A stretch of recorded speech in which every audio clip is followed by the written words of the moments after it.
Hello everyone, today we'll talk about how to fix or how to solve the problem of AnkiDroid app. You click on settings.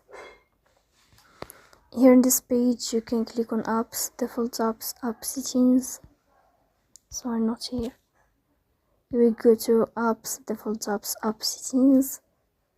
On above you can search about AnkiDroid app and you will enter here. Then this page of app info, you can click on first stop and you can click OK. Then you will enter to the window of storage. Then you can click on clear cache.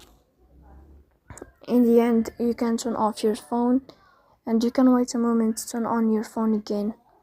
So please don't forget to support us by like and subscribe. See you next time in another video, and thank you for your attention and your watching.